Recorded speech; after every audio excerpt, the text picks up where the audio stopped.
The Fantasy Footballer Studio is sponsored by Walmart.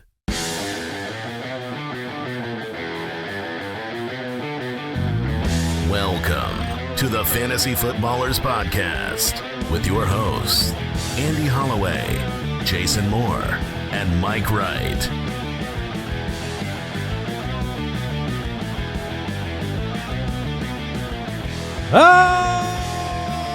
Welcome in.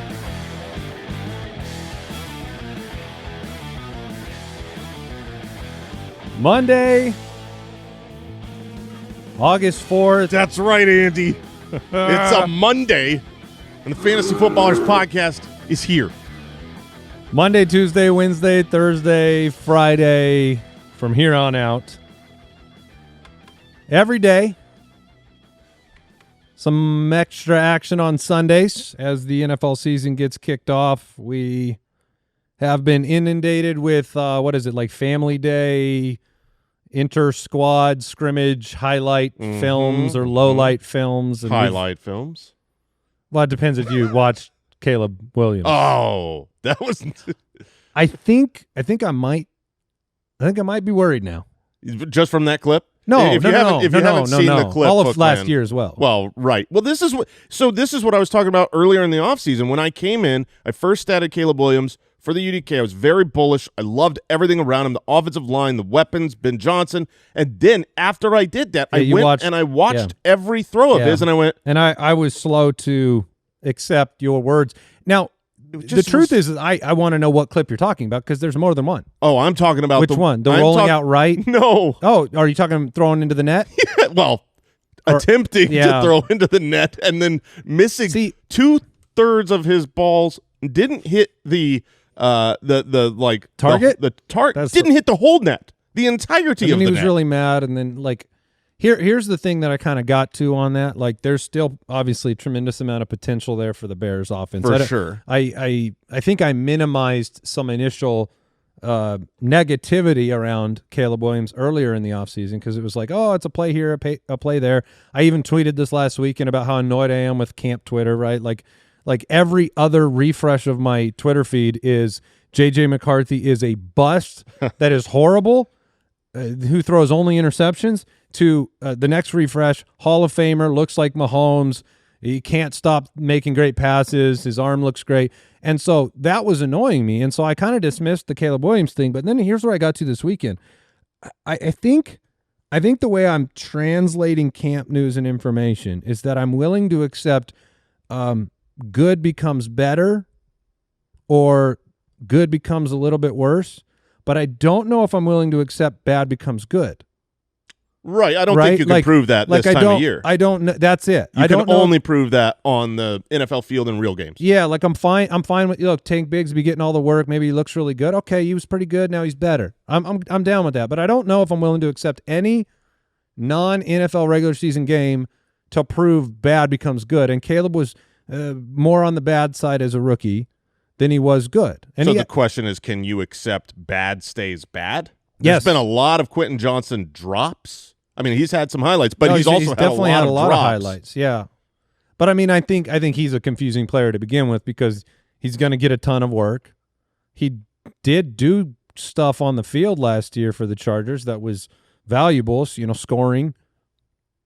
Yeah, I mean, he had touchdowns, but they brought in a lot of pass catchers that are. Yeah, I mean, Keenan Allen could arrive there. We got so much to talk about today. We've got a two-man show. If you didn't notice, Jay Grizz in the house. Go ahead, Al. I'm sure you've got it ready over there.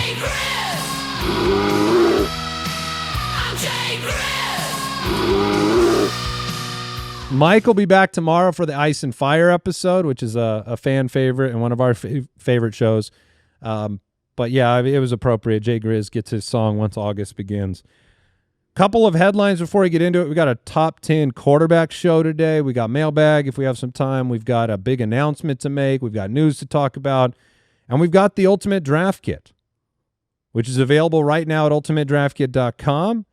If you got the UDK Plus, you get the Draft Analyzer. It's going to break down your team and your opponents in your league and give you a grade based on all of your different position groups, tell you where to focus. We've got all of our player projections, 100-plus player profile videos, sleepers, breakouts, busts, and values. A lot of you have been a part of the UDK family for a long time. We're also adding the Value Scout tool today. Ooh. We're adding it today. Nice. Good. I just found that out. Yes, we're adding it today. So by the time you listen to this, hopefully it will be live and ready for action in the app. We have iOS and Android app, and then on the web as well. You can learn more about the UDK at ultimatedraftkit.com. Make sure you're ready for your draft. We are 5 days a week, as you said. We also have a special August mini-series that is on YouTube exclusively, youtube.com/thefantasyfootballers. Every Saturday, we'll be doing a deep dive on some of our research processes and some various tips for you to check out. Yeah, I mean, it really, truly is getting to where we are pretty much every single day of the week because our Saturday specials coming out, our Sunday live here in a couple weeks. We're just content machines, you know?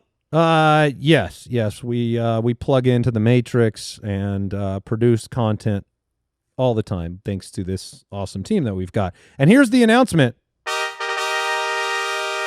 Mr. Moore, we get to do this one without Mike. Yeah. The Listener League. Just how we play in the Listener League as well.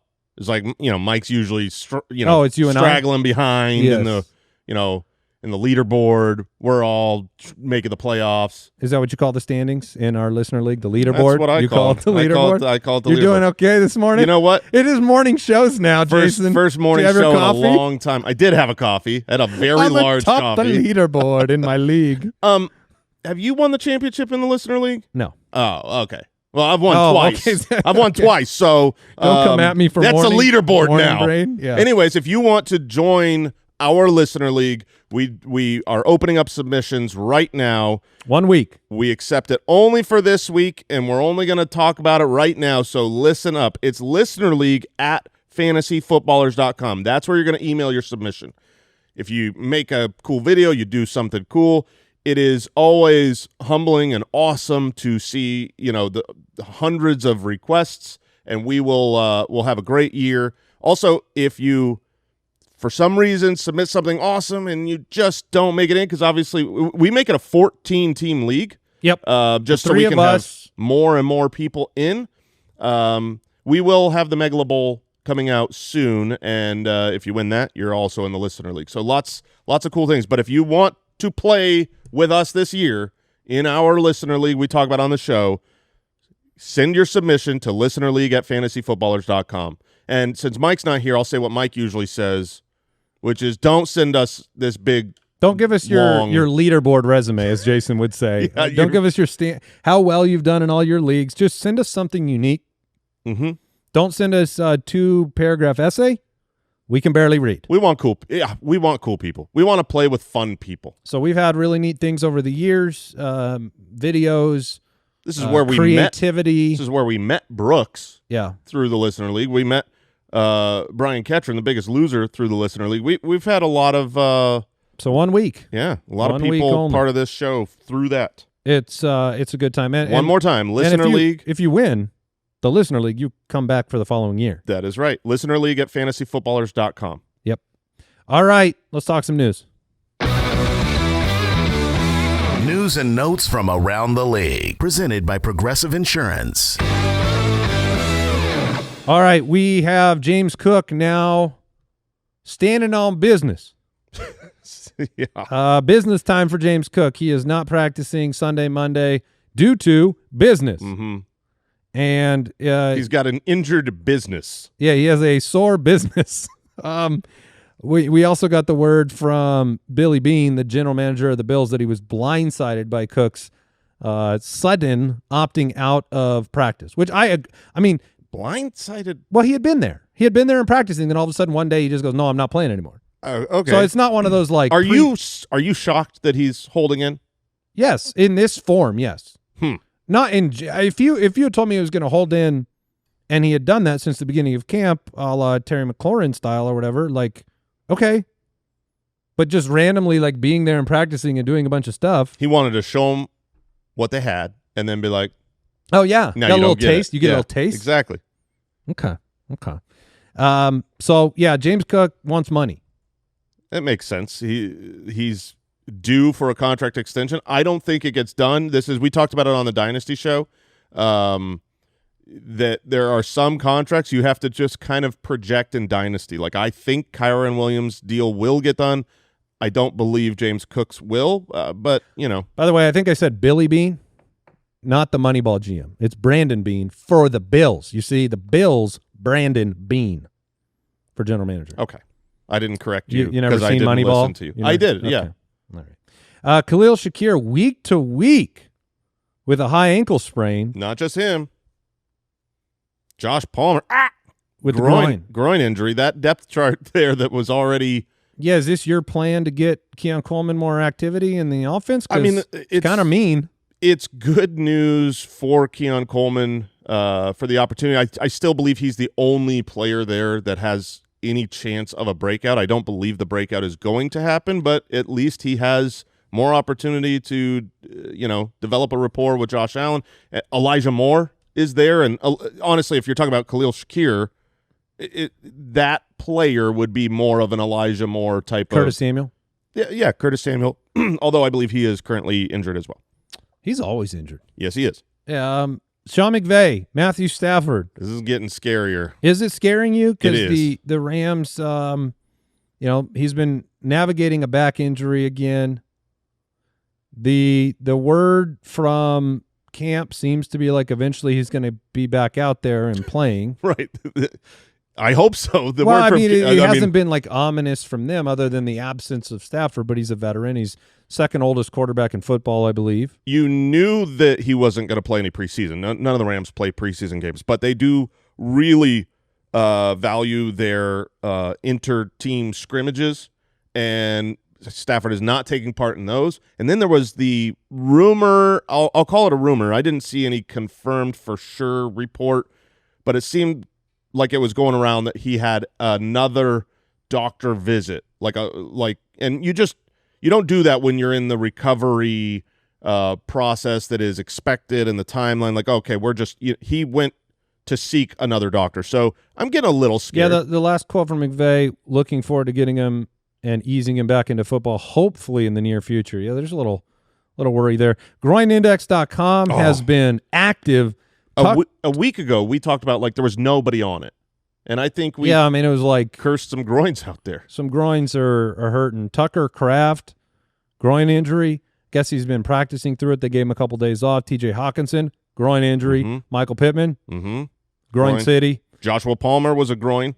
Terrence Ferguson, groin injury. Marshawn Lloyd, groin injury. Groin. This is, man, people aren't stretching right. No. Do your runner stretch, folks.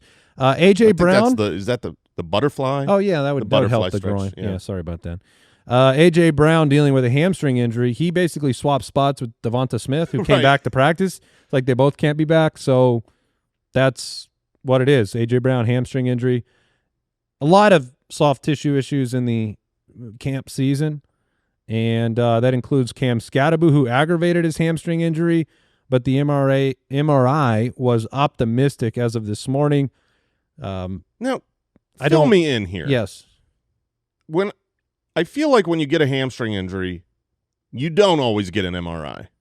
Like, I pulled my hamstring, it's a little tight. I don't know for sure, not a doctor, not a team doctor, but every time a player pulls their hamstring a little, do they always go get an MRI to check? Because when I saw this and it's like, oh, the MRI was good, it was optimistic, it's like, I think. Wait a minute, he got an MRI? Like, this is a pretty serious hamstring injury? Yeah, I mean, I would imagine that not everyone that happens to, but it's how you grade them.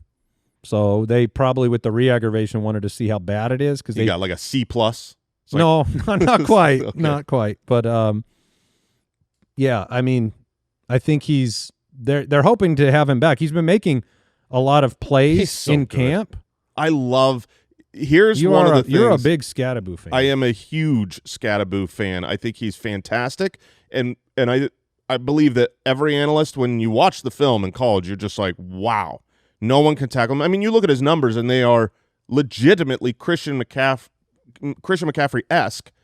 The question was, can it translate? Can that play style work in the NFL? Still to be determined, obviously. He hasn't played a game, but when you see these camp videos of him running away from NFL defenders, breaking NFL defender tackles when the pads go on. It's like, oh, okay, he looks like he's doing here what he did in college. What do you think the recipe is? This is one of the reasons why I have a little bit of hesitation on Malik Neighbors having a spectacular year, is just that, like, the recipe for me in New York doesn't involve throwing the ball as much as they did in previous years. I mean, what did he have, 170 targets or something last year?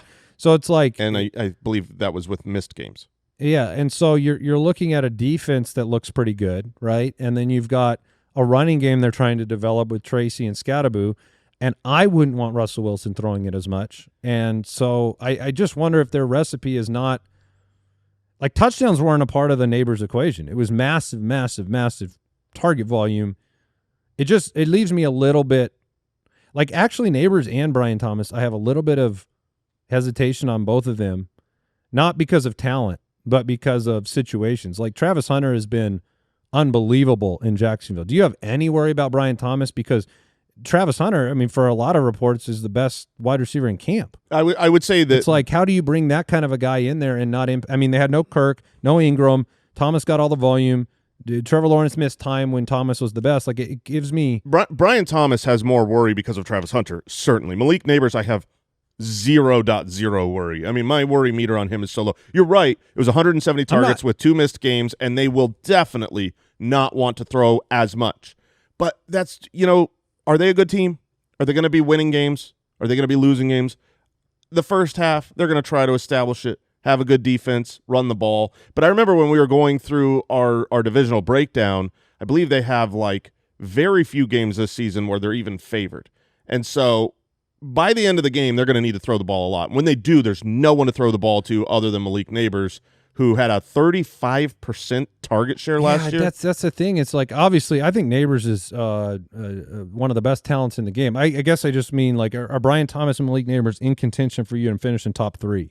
Because sometimes when you're taking these players, because wherever Neighbors is going, wide receiver 7 or something, and Brian Thomas, I think I have them ranked lower than you guys, but are they still top 3 finisher contention for you? For sure. Okay. I think Brian Thomas is a little bit more capped, but I think Malik Neighbors is just that dude. I mean, you want to talk camp highlights, right? Like, you see so many dumb things coming out of camp, like, oh, look, he's making touchdowns look easy when he's literally in one-on-ones or no defender. It's silly videos.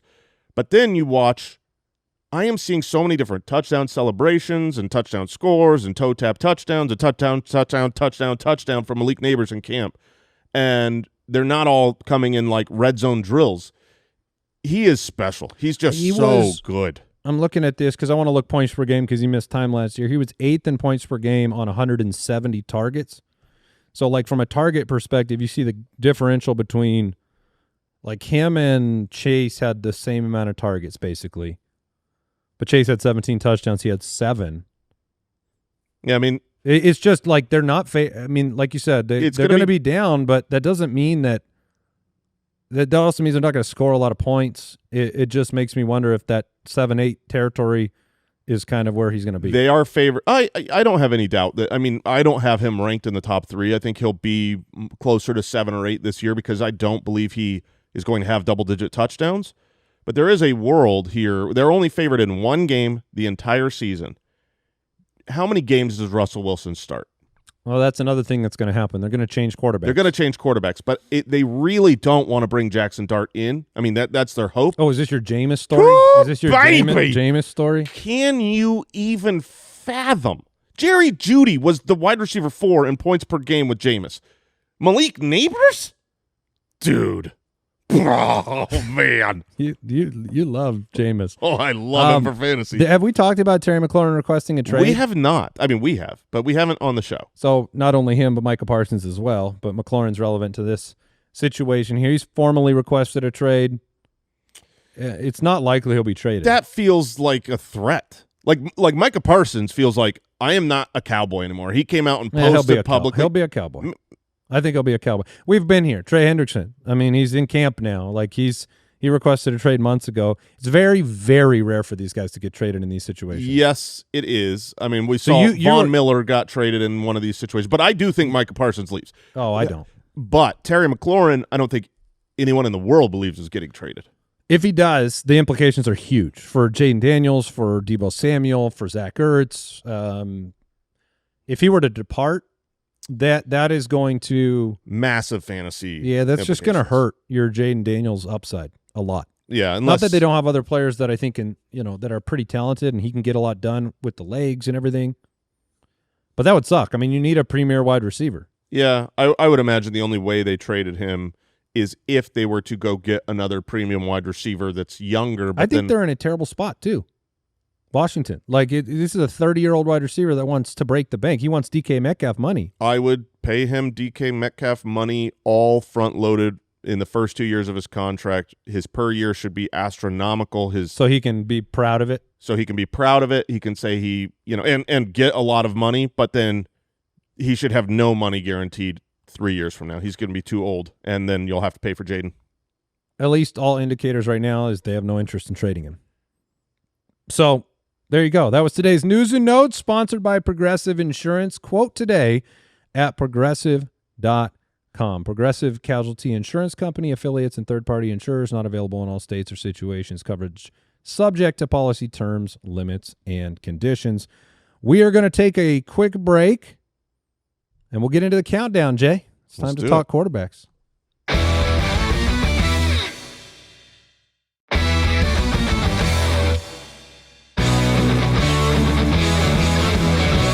Quarterbacks. All right, we're counting down our consensus top 10 rankings at the quarterback position. We're looking at 4-point per touchdown rankings today. And it's always interesting diagnosing what quarterbacks you want to take a shot on. Do you want to spend the high draft capital? Where are you in this? This is year 11 for the show. We've gone through some ebbs and flows on quarterback sentiment and where you want to take them and maybe a bunch of years of experiencing top tier versus the streaming situation. Like, what are you the most comfortable with going into 2025? Yeah, I think there's a few targets that I have on my quarterbacks this year, and it really, really depends draft by draft because the average draft price of some of these players, like Josh Allen, of course I'd love to have him. Lamar Jackson, be awesome for your fantasy team. They're not Jalen Hurts, Jayden Daniels. These guys aren't going to bust outside of getting injured. So you're not going to be wasting your draft pick. However, there's massive opportunity cost. If Josh Allen is a second rounder, there's no way I'm taking him because if he does what he did last year, which was finish, I believe, as the quarterback 2, maybe even quarterback 1 if you look points per game in that week 17 or week 18 taken out. But he didn't really win people fantasy championships because you sacrifice such a good player. However, in certain leagues, like in our leagues, when we do our mock drafts on the show that are all humans and we're not just, mock drafting against animals, against animals and robots. Right. All of a sudden you start seeing some of these guys go down into the 4th round, the 5th round, that are the top tier quarterbacks. And at that point, I'll absolutely pull the trigger. Once you get to the 4th round, I think that's worth pulling the trigger on the elite quarterbacks. And then outside of that, I'm skipping and bypassing and getting a late one. Some of the guys we'll talk about today, I think late round quarterbacks that run the ball, hopeful upside from a Drake May, a Kyler Murray, and this name has been cycling through. I mean, just a twister of back and forth. Are you going to say Anthony Richardson? I am going to say Anthony Richardson. He needs to be drafted. So last offseason, I spent most of the offseason telling you not to draft Correct. Anthony Richardson. But you that's said because get Jayden Daniels, not Anthony Richardson, over and over and over. But that what bothered me so much is he's a 5th round pick. Yeah, and he's never proven anything. Right, and so that's not the cost, the risk reward for Anthony Richardson at this point, so it is worth mentioning. Right now, Anthony Richardson's being drafted behind Matthew Stafford. Like, he costs nothing. He doesn't even have to be your main quarterback. Just have him be your second quarterback. He could be your last pick in the draft if you ended up with a late-round guy, like somebody that you are taking a chance on. Maybe it's Jordan Love, Bo Nix, Kyler. Absolutely. But the thing is, just drop him if he doesn't do anything or isn't the starter. 100%. But he's the one and only player that I think I would do that even if I took Lamar Jackson in the fourth. Just for value potential? Just because if he comes out week 1 and is awesome and he's just winning the job, you have an incredible trade asset in either guy. I mean, that's where if you believe that it's going to happen, then you trade your Lamar, you trade your Josh Allen for a haul, and then you still have a good quarterback. One of the things that we pulled some data on since 2018, if you look at the top 10 quarterbacks as a group, 88% of their fantasy points come from throwing the football, 12% from running. If you go down to the top 5, that goes to 85-15.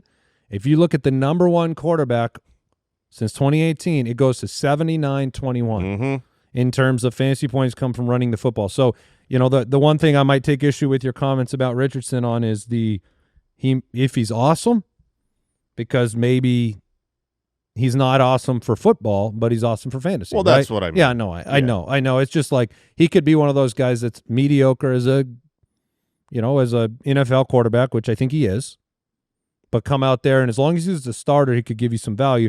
And if he's free, that's a lot different than the 5th round. And, 5th round meant you were committing yourself to Richardson as your starter last year.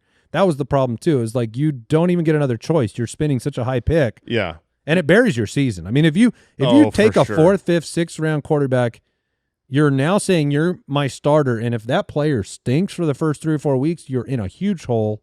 I still believe 45% of his fantasy points last year came on the ground. Yeah, I mean, have you seen him throwing? 45% was also his completion percentage. This is a very, very difficult thing to say on the record because it sounds dumb, and I'm always willing to sound dumb. I still believe Anthony Richardson can develop into a good NFL quarterback, not just fantasy. I think he can actually become a good quarterback where 5 years from now, he's in the MVP race. The development has to happen now, though. For sure. It has to be in the next 8 weeks. He's not going to get 2 more years to keep trying. And it took Josh Allen, into his 3rd season before is that when he got Stephon Diggs? 2nd. Oh, is it his I thought second? It was his second. Or maybe he stepped up in fantasy in the 2nd year and got Diggs in the 3rd year. I want to say it was the 3rd year. Yeah. But I mean, that is not – there are infinitely more Deshaun Kaisers and Marcus Mariotas. There's one Josh Allen. There's one Josh Allen. So I don't want that to be the standard, but that can be the hope. We can do that. All right, let's kick it off. Number 10. Baker Mayfield. Laser. All right, look, we have a humongous disparity in our personal rankings that I did not realize until this moment in time. I have him at 6. Jason at 13, Mike at 14. He's being drafted as the QB 7.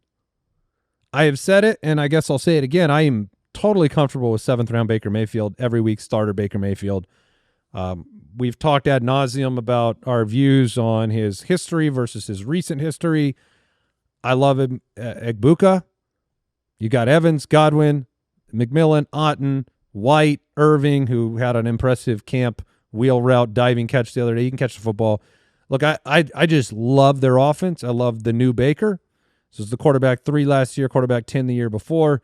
I see him right in the middle of that. That's why I got him at 6. I don't think last year's touchdowns are going to be easily repeatable, but I do think 35-ish is in the range of outcomes, and I just love the offense. So, last year was very, very special. He was the 3rd player in NFL history with 4,500-plus yards, 40-plus touchdowns, and over a 70% completion percentage. Just magical. Like, that is also, like, part of my ammo for this is a different player than we saw early in his career, because you cannot accomplish that over 17 weeks with the Baker we saw the first 3 or 4 or 5 years in Cleveland and, the Carolina camp and all of that. So, it's at number 10, maybe we balance out. Yeah, we do. I've got him at number 9 in 6-point passing. That's right. That's right. This is 4-point per passing touchdown. And because he's not a super mobile rushing quarterback, last year 378 rushing yards. That was awesome. That's why he really propelled up to number 3.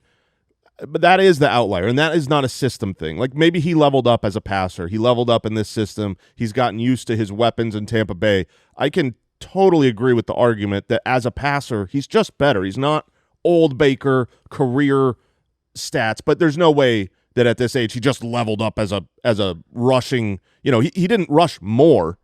He had more rushing attempts 2 years ago, and he's always been like 150, 160 yards, and all of a sudden he had 378, so many breakaway runs. That's not going to repeat, in my opinion. And so I also think, look, Egbuka's awesome. He is, I said I think he's the best wide receiver in this draft class, not necessarily for fantasy because I don't think he's got the Tet McMillan type of upside, but just as far as like an NFL wide receiver, he is so good. But he's not as good as veteran Chris Godwin as a current rookie. And Chris Godwin might be hampered. So I don't know that the beginning of the year is really better weapons for Baker this year than last year. I think Egbuka could be the most productive rookie wide receiver. Certainly possible. I actually believe it's possible. But one of the question marks around the team is a new offensive coordinator. They've come out and he's made comments about basically small tweaks to an existing working system, which is what we've expected. Has Baker ever had? Baker's always had to deal with this. Has he ever had the same coordinator 2 years in a row? I genuinely don't know if he ever has. I'm not sure if he has or not. He might have, but it was, probably a coordinator that should have been fired in Cleveland. But he went from Canales to Cohen to Grizzard now, who is making small tweaks to an established offense. Is that how he prefers it? Oh, yeah, I believe he prefers Grizzard. Yeah, I think he prefers how. Yeah, Jay Josh Grizzard. Grizzly. Yeah, but last year, fourth in points per game, third in yards per game, an amazing offense. And the chance you're taking with other quarterbacks is not the one that Baker represents. To me, he's not a huge risk. I would agree with that. I don't see him having a monumental upside, so it's about where he is in the draft. You're comfortable grabbing him in the 7th round. I think I prefer some of the other players that are there, and I think I prefer some of the quarterbacks that go a little bit later than him. But I also do not believe that if you draft Baker in the 7th, that's going to crush your ability to win in fantasy. He's a good quarterback. He's going to be, probably a low-end quarterback 1 in 6-point passing touchdown leagues. Well, here's one last bit I want to mention because I'm looking at the consistency percentages in the UDK. Okay. And we have consistency charts that chart out players. We give you the consistency grades, but the consistency percentages chart actually breaks down the percentage of time that a player finishes the week as quarterback 1 through 6, 7 through 12, right? So you look at that. Last year, there's only 2 players that did it 50% of the time. Lamar and Baker. Yeah. The next closest is 38%. Burrow, Allen. He was so consistent. Jayden Daniels, just to give you perspective on how good of a year he had, because certain weeks were amazing week-winning weeks. Jayden Daniels was 33% of the time as the top 6 quarterback on a week. So that just speaks so much to what he was capable of doing. 50% of the time, him and Lamar are the only ones. All right, moving on. Number 9. Dak Prescott. I love Dak Prescott this year, but I'm scared about the beginning. I'm very confident that they won't be able to run the ball well. Exactly. But I'm not. What if Micah Parsons is traded? That would be good for their offense. Yes. But their defense took a huge step back last year, and Dak obviously only played 8 games. He has not. I guess he's played 1 full season in the last 5. Is that true? Yes. He played 16 games in 2021. Oh, okay. All right. So we'll call that a full season. Okay. So he's played a full season. He's McCaffrey of the quarterback position. Right. Sort of. He really is. 2 out of the last 5 years, he's been great for fantasy. Yep. Very helpful, help people win, and the other 3 he's been injured. That is it. That's identical to McCaffrey. Yeah. So he was a league-winning quarterback in 2023. I hate that because it was your quarterback. Yeah, it was great. And CeeDee Lamb, George Pickens, Ferguson just signed a new contract. Dallas plays fast, or in the last 2 years they played very fast. Number 5 in plays per game. That matters. 7th in red zone plays per game. 5th in points per game. All of those things really matter. Now, the offensive line is not what it once was when Dak was kind of a perennial finisher. Part of getting hurt, too, is that protection on the offensive line, and I am worried about that. But just for the haters who think I hate Dallas, I've got Dak at 7 and 4-point. That's the highest of the 3 of us. So, that's how it should play out. But you are taking some risks with Dak from a health standpoint. And even the year, I want to mention this, even the year in 2023 where he finished at quarterback 3 and won championships, He was not startable at the beginning of the year. No, that's what I mean. He got off to such a bad start. I think this season is going to be good, but I worry about the start again this year. He's got a brutal opening schedule. Philly, the Giants and that defense, Chicago, and then Green Bay. Yeah, and I believe it's 1 or 2 more weeks. I think it's the Jets after that. Or that's from memory. I don't have the schedule in front of me. It's not good from a passing defense's schedule to open the year. But I also think he has never been set up quite as well. Like George as his wide receiver 2 is a monstrous upgrade. I mean, it's really valuable to him to have someone else to open up the field to. He's a good quarterback. He's literally never not been a quarterback 1 without a season-ending injury in his entire career. So I believe with a bad defense, no running game, and his upgraded receiving weapons, he's set up to succeed. I will say this, though.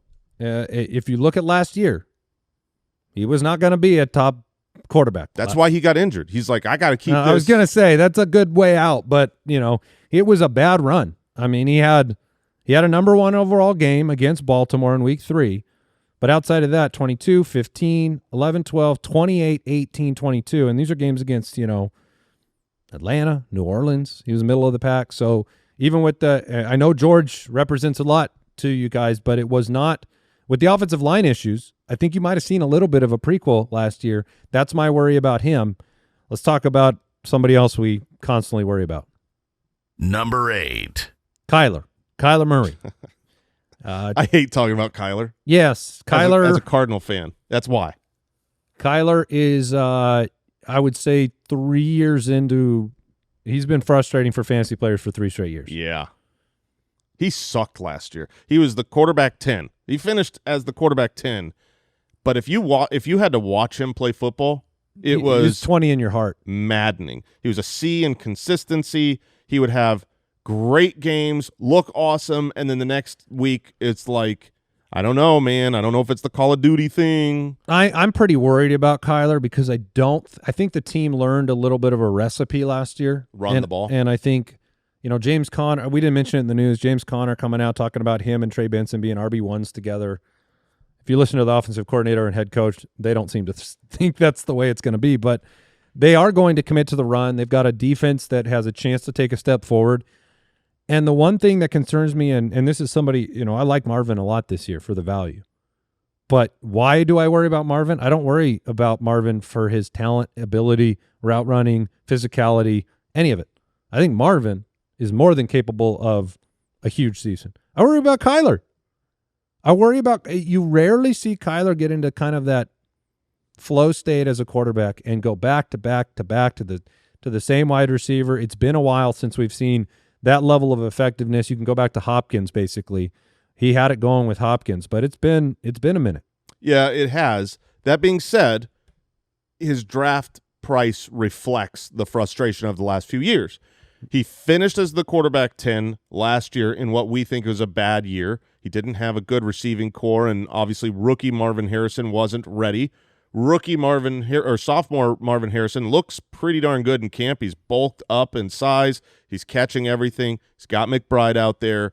And so when you're telling me he's 2 rounds, almost 3 rounds later than Baker Mayfield, and he runs, and Kyler's been on the record this offseason saying he watched Lamar and he realizes he really needs to run the ball more, which is awesome for fantasy. You can see a path where Kyler could be a top 5 fantasy quarterback this year. He's already done it. A round and a half ahead of Baker. Round and a half ahead? Behind Baker. Behind, yeah. Yeah. Okay. You said 2 or 3 rounds. I was just clarifying. I see him at the 8-11, so like almost the 9th round. So maybe different ADP sources. But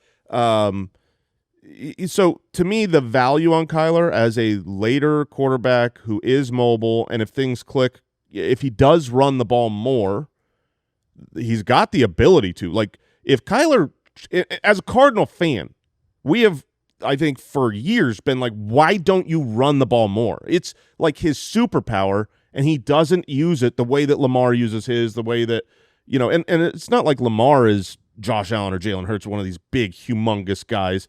He's taken hits. Kyler's always been afraid of the hits. And it was the second highest rushing total in his career last year. But I don't expect anything to fundamentally change about Kyler 7 years in. Yeah, that doesn't happen very often. We know he's not a world beater. He's not going to be, the MVP of the league. So I don't know. Are you fine drafting Kyler where he's going? You'd rather have Baker in the 7th. I don't think I'm drafting Kyler very often, no. I'd rather have Baker a round and a half earlier, and I'd rather take shots on players that like Jordan Love, Bo Nix. No, I don't like, because I think I know Arizona, and I think I know Arizona wants to manage it. They're not going to win it through the air very often. It is worth pointing out their draft this year. I believe they drafted one offensive lineman in the 3rd or 4th round, and every other pick was defense. Every single thing.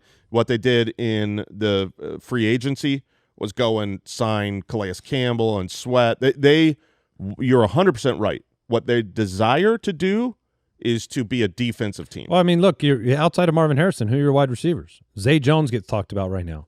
We love Zay Jones at camp. That should tell you where they're at. Yeah. Michael Wilson banged up. He's your number 2. So it is just Trey McBride. But yeah. Yeah, I just meant like no new additions. This is the same group that they're running out there. Moving on though, bigger name. Number 7. Patrick Mahomes. Big name.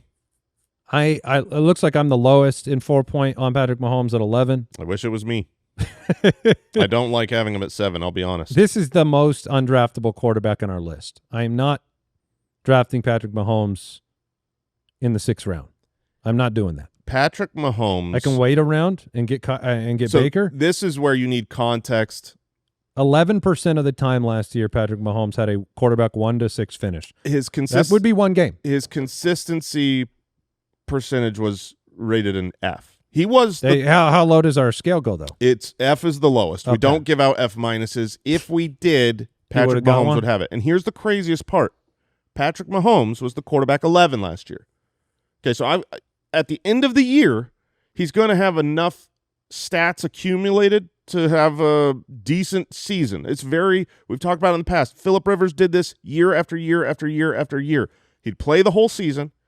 He'd throw enough. He's gonna throw the ball a ton, a lot of screens, a lot of dink and dunks, and Phillip Rivers would finish as the quarterback 11, quarterback 8, quarterback 10. But you cannot pick them and play them every week to have happiness and success. And so I still think that's where Mahomes is at right now. They've talked about wanting to throw the ball down the field more, but I don't know that they really are going to do that. Now you don't have Rashee Rice for maybe 8 weeks. Yeah. That hurts the upside case for Mahomes as well. For sure. So, I mean, Mahomes is the cheapest that you can ever get him, and when you leave your draft, you're going to like your team more than you should. Because of how it looks with that name? Yeah. You're going to be like, oh, my quarterback is locked in. If Mahomes has a magical season, and I do think Mahomes will get it together. Like, by the time he retires, I think he'll have more seasons in his future with really good fantasy finishes, where he is top 5. It doesn't appear to be this year with the oldest yet Travis Kelce, a suspended Rashee Rice. He just doesn't have the weapons, and the defense is really, really good. Since 2018, he's returned his draft cost 1 time. So that tells you where we are. Don't draft with Mahomes. Number 6. Bo Nix, number 6. Bo Nix. This one it's wild. If you look back a year ago, that the thought that we could be ranking Bo Nix ahead of Patrick Mahomes. At number 6, 25 years old on a Denver team that is, pretty exciting. I mean, he did finish ahead of Patrick Mahomes last year. Yeah. I mean, 29 passing touchdowns on the year, second most ever for a rookie quarterback. Cortland Sutton's locked up. They have a bunch of versatile wide receiver talent beyond Cortland Sutton. It was a really impressive year. If you want to look for red flags, most batted balls on the entire year, tied with Geno. 4th highest check down rate, so taking easier, like he was completing easier passes. 60% of his targets were less than 10 yards. I mean, it's very Drew Brees, right? It's the Sean Payton Oh, you're right. system. No, you're Drew right. Brees was always batted down at the line because you get the ball out quick, except now you've got someone who's a dual threat. And that's why I love Bo Nix, is because he can, he rushed the ball 92 times last year. That's an incredible number. And he's got the wheels to be able to do it, 430 yards. So you're getting a late quarterback who last year finished as the quarterback 7, despite the first month of the season. He was reined in. He was a brand new rookie. Like those first 4 weeks, the split from there, from how they utilized him the rest of the season, you're talking about the first 4 weeks would have been a pace of 2,800 passing yards to the rest of the season would have been a pace of 4,000 passing yards. Yeah, I mean, it is definitely, I think you're not going to be happy if he doesn't take a step forward or at least continue that second half pace like you're talking about. I mean, you need him to take a step forward to be drafted. Are you going to be happy? Do you want Baker at the top of the 7th? Do you want Bo at the back? You've been a Bo Nix guy. I've been the Baker guy in that round. I think Baker is the safer option. Baker is not going to come out and fall on his face for fantasy completely. Bo Nix could absolutely fall on his face. CJ Stroud. But he could CJ Stroud. The running game could work better. So he's a riskier pick, but I still think I would rather have him. His rushing upside, the fact that he could level up as the difference in fantasy, you look last year between Jayden Daniels and Bo Nix is not as drastic as you think, but you look at where Jayden Daniels is being drafted and where Bo Nix is being drafted, it is vastly different. So I'll take the shot on Bo Nix. He's a perfect quarterback to pair with another risky, Anthony Richardson later, and just hope that you see that year 2 step forward, not step back, in a great system with weapons. And the fact that now he's got someone to check the ball down to in the receiver. He passed a lot of passes to Javonte Williams, who then did jack squat with it. And now R.J. Harvey out of the backfield as a pass catcher, I think will be really and tremendous. Evan Ingram has arrived. Yeah. Who you hate. We'll take a break. We'll get into the top 5. This episode is brought to you by Prize Picks. Preseason football is underway. College football is just starting, but you can already make season-long more or less picks for the 2025 season on Prize Picks. Get your picks in before week 1 kicks off. Prize Picks is so simple to play. You pick more or less on 2 to 6 player stat projections. If you get the picks right, you can cash in and win up to 2,000 times your money. Prize Picks is also available in California, Texas, Georgia, more than 30 states, and they put their members first. All withdrawals are fast, safe, and secure. I was looking this morning. Right now, I see Josh Allen, he's set at 27.5 more or less passing touchdowns. It's been 6 years since he hasn't done that, so yeah, more. Download the app today. Use the code FOOTBALLERS to get $50 in lineups after you play your first $5 lineup. That's code FOOTBALLERS to get $50 in lineups after you play your first $5 lineup. Prize Picks. Run your game. I will say this about Bo Nix. If this is a solid fantasy year, this is household name territory at this point. You know what I mean? Like if he goes out there and the Broncos perform, because they're one of those teams that's like a little bit of a dark horse Super Bowl threat, I think, with that defense and Bo Nix. And, you're talking about kind of a stalwart in fantasy for a decade to come if he can go out there and do it in year 2. All right, moving on. Number 5. Jayden Daniels comes in at number 5 after the 5 overall finish as a rookie. That rushing number that he's able to put up, it's a great weekly floor. You got those numbers at the top of the show. The top quarterback has 20+% of their fantasy points coming from rushing the football. That puts him in contention to finish at at quarterback 1. Yeah. QB RB1. Yeah. So we know what he brings to the table. The schedule's going to get a little more difficult this year. But I mean, the top tier finishes that you get from him, 38% of the time. I hope Terry comes back. Yeah, I mean the trade demand from Terry McLaurin matters a lot for Jayden Daniels. As of right now, we believe Terry McLaurin will sign a contract with the Commanders, and then it won't matter. And if that happens, you're talking about a pretty good upgrade here to his weapons, adding Deebo Samuel. He really did not have another player to throw the ball to last year. Hopefully Ben Sinnott can also step forward, and you like Jalen Lane? I do. I think Jalen Lane is a name that we haven't brought up enough. He's a rookie coming in, really talented, has looked good in camp. So that's certainly a name worth talking about when we talk about Jayden Daniels. Yep, Zach Ertz still in the mix around the goal line, where he was very effective last year, and the potential is there for Jayden Daniels to cement himself again, just like Bo Nix is the next fantasy star for the 10 years. Everything that I was talking about with Kyler, where it's like I want him to take off and run whenever there's that little blink moment of, oh, there's open field, I could just go get the first down right now. Jayden Daniels does that. I salivate at Bo Nix's 92 rushing attempts. That's awesome. Jayden Daniels had 148 rushing attempts, and it's not all because of designed runs. It's because, oh, look, field. Right. Watch what I can do over and over and over. So he's a risky pick for those top guys because he costs a lot, but I don't think Bo Nix has overall quarterback 1 potential this year. Jayden could easily do that. Can easily. He is the quarterback 3 off the board, though, in the 3rd round. We have him ranked at 5, so from a value perspective, that's where you need to look. Align. That's where you need to look at the upside meter in the UDK and combine that with the ranking. Yeah. Number 4. Joe Burrow comes in at number 4. We saw it all out there last season. No defense, everything in his hands, utilizing Chase Brown like Austin Eckler, Jamar Chase with the Triple Crown season, T. Higgins, Jamar Chase back on the contracts. I don't know what to do with number 1 quarterback. Joe Burrow. I don't know what to do with him. What was that sentence? I don't know what to do with Joe Burrow. When I finished my initial pass at my rankings, do you know where Joe Burrow was for me? I think very high. How about quarterback 1? Which is what he was from week 9 on last year. Yeah, I mean, this is maybe the best quarterback in the NFL combined with a bad defense and the best weapons. He is what Mahomes used to have to be. Exactly. That's what he is right now. He's in the Mahomes phase of his career where you're 250 plus, 3 touchdowns every week, no matter what. And what's funny is Joe Burrow's never had an offseason. You go back, right. He literally, this is the first time Joe Burrow has been healthy during an offseason and during a training camp time.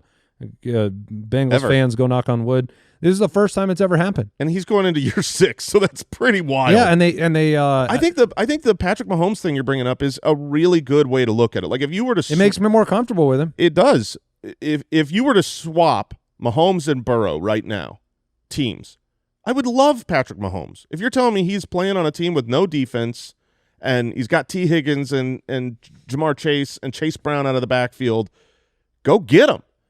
That's what Joe Burrow is right now, and so Fourth round, QB4. I had to lower him in my rankings because I would never take him personally over the 4 mobile rushing quarterbacks.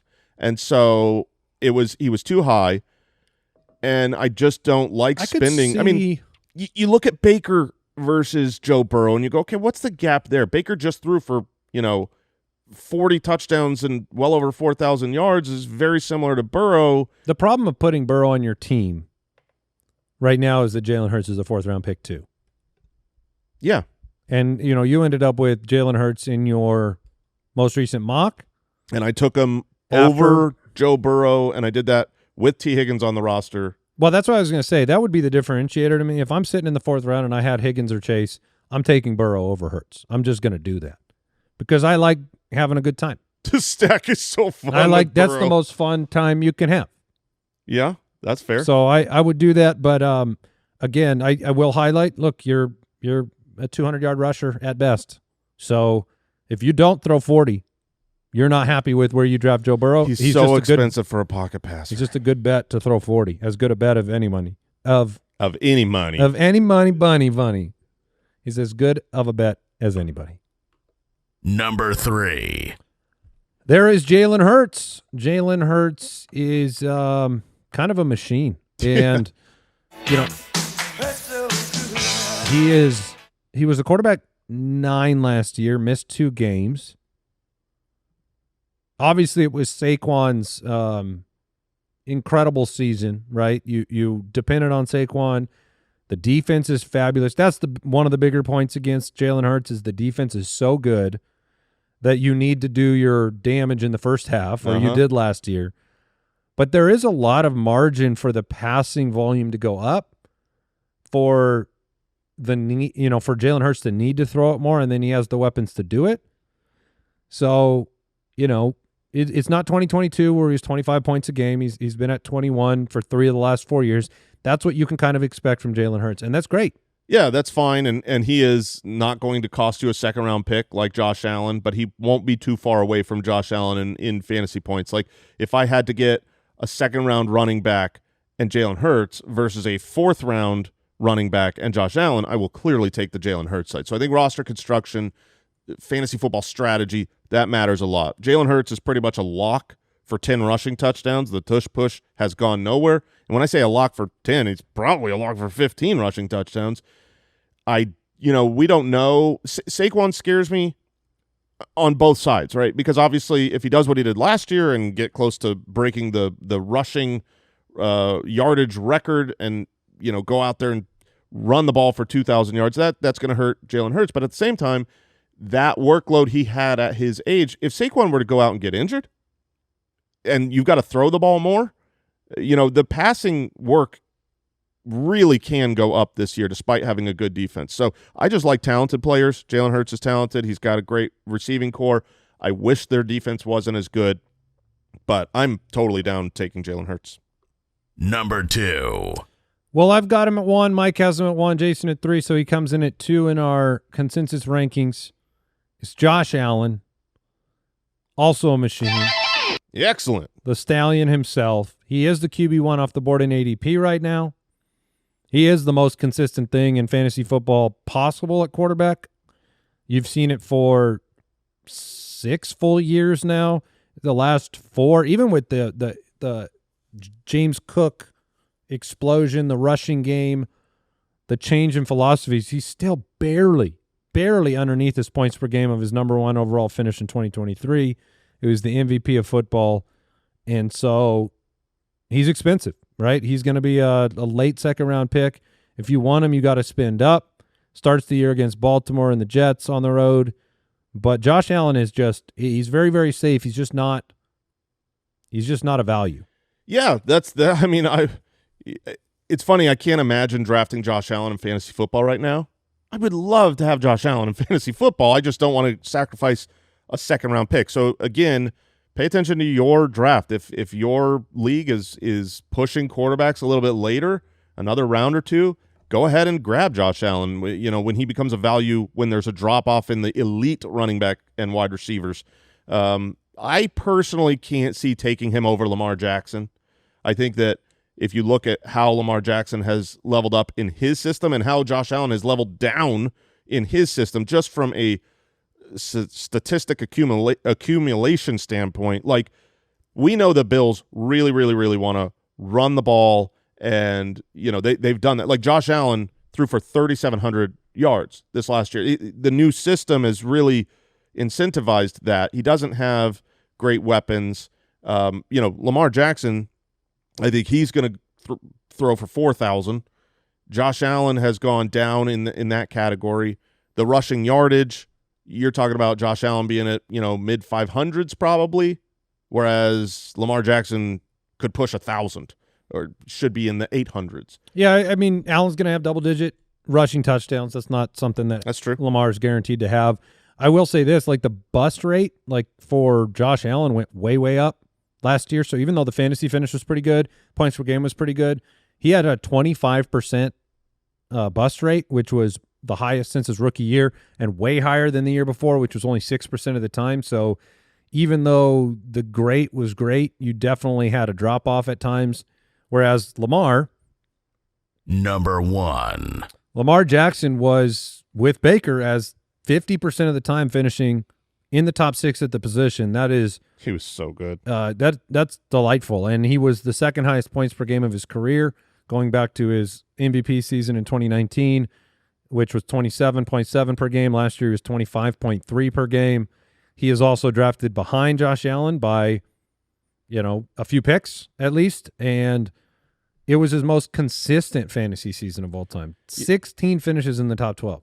That was the weird thing, and I want to make sure that we don't just see what he did last year and project that for this year on Lamar. Like we did in 2019 to 2020? Yeah, I can't imagine that it is this consistent. He's never really been the most consistent. He's got those massive boom games. Now, I don't know if having Derrick Henry there, making defenders stack the box, is that what really changed things for Lamar? If so, great. Let's keep that going. But also, similar to Jalen Hurts, if you've got a guy that's rushing for 2,000 yards, that could end up taking some of his work down. But the rushing lanes were open for him. He's going to run for over 750 yards, so he's not going to have a bad fantasy season at all. These guys are safe. Just don't – I still wouldn't draft one of these guys over the elite running back or wide receivers if they're still on the board. Yeah, no, it makes sense. And if you have a late-round quarterback to throw out as the countdown comes to a close, Mike wanted us to mention Justin Fields. Yeah, for sure. He loves Justin Fields, who has always been good for fantasy. Even the first 6 weeks last year, he was pretty good for fantasy. For me, it's Jordan Love, 11th round, borderline free quarterback. He could go nearly undrafted in your league, has finished at QB5 before. Love the ensemble, love the Packers' opportunities this year to be a difference-making team. So Jordan Love is my late-round guy. For me, it's Drake May. He showed enough flashes. He is a player that I think could go out there and rush for 500 yards, level up in year 2. He adds Stephon Diggs. I think the receiving core is going to be better, and Vrabel is going to have a much better team and system than what Drake May had last year. All right, that is it for today's episode. Ice and Fire, Mike Wright back in the building tomorrow. Another mock draft this week and a bunch of great shows as we get you ready for the 2025 NFL season, which is coming quickly. One more reminder, check out ultimatedraftkit.com. Pick up the UDK with the new Value Scout tool and the Draft Analyzer, and get yourself ready to make your friends look stupid on draft day. Goodbye, everybody. Thank you for listening to another episode of the Fantasy Footballers Podcast. Join our fantasy football community on jointhefoot.com and follow us on Twitter @TheFFBallers.